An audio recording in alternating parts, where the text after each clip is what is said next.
ಇವತ್ತು ಕಾಮ್ರೇಡ್ ಮುಗಳಪ್ಪನವರ ಚಳುವಳಿ ರೈತ ಕಾರ್ಮಿಕರ ಚಳುವಳಿ ಕೇಂದ್ರವನ್ನು ಇಲ್ಲಿ ಅಡಿಗಲ್ಲಾಗ್ತಾ ಇರೋ ಕಾರ್ಯಕ್ರಮದಲ್ಲಿ ಭಾಗವಹಿಸಲಿಕ್ಕೆ ನನಗಂತೂ ತುಂಬ ಸಂತೋಷ ಆಗ್ತದೆ. ಕಾರಣ ಏನು ಅಂದರೆ, ನಾನು ಈ ದೊಡ್ಡಬಳ್ಳಾಪುರಕ್ಕೆ ವಿದ್ಯಾರ್ಥಿ ದಶೆಯಿಂದ ಬಂದನು. ಅವರ ತುಂಬ ಹತ್ತಿರದಿಂದ ನಾನು ಅವ್ರ ಜೊತೆಯಲ್ಲಿ ಕೆಲಸ ಮಾಡಿದನು. ಅವರ ಸಭೆಗಳಲ್ಲಿ, ಕಮಿಟಿಗಳಲ್ಲಿ ಅವರ ತುಡಿತ ಇತ್ತಲ್ಲ, ಆ ತುಡಿತವನ್ನು ಚೆನ್ನಾಗಿ ನಾನು ಅರ್ಥ ಮಾಡ್ಕೊಂಡನು. ಬಹುಶಃ ನಾನು ಹುಟ್ಟಿದಾಗ ಅವರು ಕಮ್ಯುನಿಸ್ಟ್ ಪಾರ್ಟಿಗೆ ಸೇರಿದ್ದಾರೆ. 1958 ನಾನು ಹುಟ್ಟಿದ್ದು.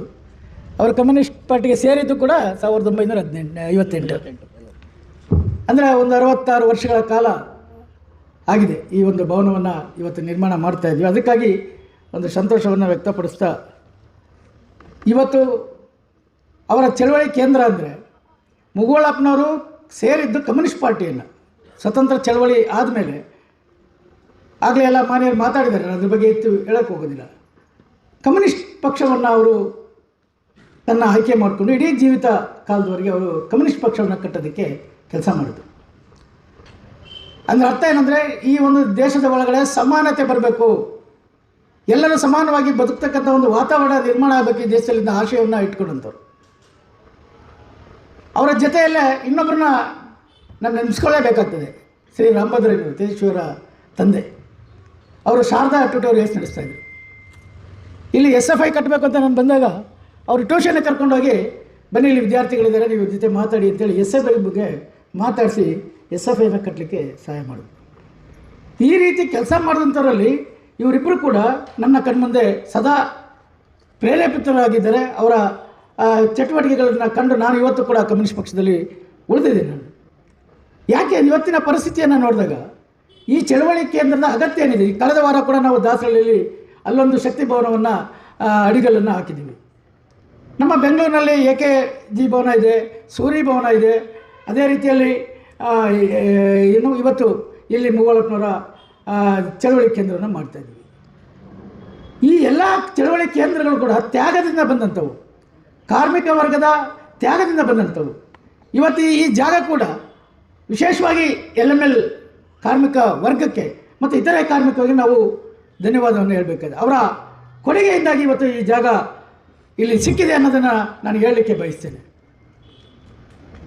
ಈ ಚಳವಳಿ ಕೇಂದ್ರ ಇವತ್ತು ಬರೀ ದೊಡ್ಡಬಳ್ಳಾಪುರದಲ್ಲಿ ಮಾತ್ರ ಅಲ್ಲ, ಇಡೀ ದೇಶದಲ್ಲಿ ತ್ಯಾಗದಿಂದ ಬಂದಿರತಕ್ಕಂಥ ಕೇಂದ್ರಗಳನ್ನು ನಾವು ನೋಡಿದ್ದೀವಿ. ನೀವು ಉದಾಹರಣೆಗೆ CPM ಪಕ್ಷದ ಮಹಾನ್ ನೇತಾದ EMS ನಂಬೂದಿರಿಪ್ಪದವರು ಕೇರಳದಲ್ಲಿ ಅಲ್ಲಿಯ ತಮ್ಮ ಆಸ್ತಿಯನ್ನು ಸಂಪೂರ್ಣವಾಗಿ ಅವರು ಪಕ್ಷದ ಪತ್ರಿಕೆಯನ್ನು ಮಾಡಲಿಕ್ಕೆ ದಾನವಾಗಿ ಕೊಟ್ಟರು. ಅದೇ ರೀತಿಯಲ್ಲಿ ನಮ್ಮ ಕಿಸಾನ್ ಸಭಾದ ರೈತ ಸಂಘದ ಅಖಿಲ ಭಾರತ ಮುಖಂಡರಾದಂಥ ಕಾಮ್ರೇಡ್ ಹರಿಕಿಶನ್ ಸಿಂಗ್ ಸುರ್ಜಿತ್ ಅವರು ಕೂಡ ಸ್ವತಂತ್ರ ಹೋರಾಟಗಾರರು. ಅವರು ಇಡೀ ತಮ್ಮ ಆಸ್ತಿಯನ್ನು ಅಲ್ಲಿಯ ಪಂಜಾಬ್ ಪಕ್ಷಕ್ಕೆ ಕೊಟ್ಟು ಇವತ್ತು ಅವರ ಅಲ್ಲಿ ಕೇಂದ್ರವಾಗಿ ಕೆಲಸ ಮಾಡ್ತಾಯಿದೆ. P. ಸುಂದರಯ್ಯ ಅವರು ಆಂಧ್ರದಲ್ಲಿ ದೊಡ್ಡ ಹೋರಾಟಗಾರರು, ಕಮ್ಯುನಿಸ್ಟ್ ನಾಯಕರು. ಅಂದರೆ ಈ ರೀತಿಯಾಗಿ ಇಡೀ ಕಮ್ಯುನಿಸ್ಟ್ ಪಕ್ಷದ ನವರತ್ನಗಳು ಅಂತ ನಾವೇನು ಕರಿತೀವಿ, ಅವರೆಲ್ಲರೂ ಕೂಡ ತಮ್ಮ ತ್ಯಾಗವನ್ನು ಮಾಡಿದಂಥ ಈ ಚಳವಳಿಯನ್ನು, ಕಮ್ಯುನಿಸ್ಟ್ ಚಳವಳಿಯನ್ನು ಕಟ್ಟೋದಕ್ಕೆ ತ್ಯಾಗವಾದಂಥ ಕೇಂದ್ರಗಳನ್ನು ಬಳಸಲಿಕ್ಕೆ ಅವರು ತಮ್ಮ ಸ್ವಂತ ಆಸ್ತಿಗಳನ್ನು ದಾನ ಮಾಡಿದರು. ಅದರ ಮುಖಾಂತರ ಇವತ್ತು ಕೇಂದ್ರಗಳು ನಡೀತಾ ಇದ್ದೇವೆ. ಆ ರೀತಿಯಲ್ಲಿ ಇಲ್ಲಿ ನಾವೆಲ್ಲರೂ ಕೂಡ ಕೂಡಿಕೊಂಡು ಇವತ್ತು ಈ ಕೇಂದ್ರವನ್ನು ಬಲಪಡಿಸಬೇಕಾಗಿದೆ. ನಾನು ಗ್ರಾಮ ಪಂಚಾಯತಿ ನೌಕರರ ಸಂಘದ ಜವಾಬ್ದಾರಿ ವ್ಯಕ್ತಿಯಾಗಿ ಈ ಕಟ್ಟಡಕ್ಕೆ ಏನೆಲ್ಲ ಸಹಾಯ ಮಾಡಲಿಕ್ಕೆ ಸಾಧ್ಯ ಆಗಿದೆ ನಮ್ಮ ನೌಕರರಿಂದ, ಆ ರೀತಿಯ ಒಂದು ಸಂಗ್ರಹವನ್ನು ಮಾಡಿ ನಾವು ಸಹಾಯವನ್ನು ಮಾಡ್ತೇವೆ. ಮುಂದೆ ಉದ್ಯೋಗದ ಪ್ರಶ್ನೆಗಳಿದ್ದಾವೆ, ಜನರಿಗೆ ಭೂಮಿ ಕಸ್ಕೊಳ್ತಕ್ಕಂಥ ಪ್ರಶ್ನೆ ಇದೆ ರೈತರಿಂದ. ಅದೇ ರೀತಿ ಕಾರ್ಮಿಕ ವರ್ಗದ ಹಕ್ಕುಗಳನ್ನು ಕಿತ್ಕೊಳ್ತಕ್ಕಂಥ ಪರಿಸ್ಥಿತಿ ಇದೆ. ಈ ಎಲ್ಲವನ್ನು ನಾವು ಹತ್ತಿಕ್ಕೆ ಹೋರಾಟ ಮಾಡಬೇಕು ಅಂತ ಹೇಳಿದ್ರೆ ಇಂಥ ಕೇಂದ್ರದ ಅಗತ್ಯ ಇದೆ.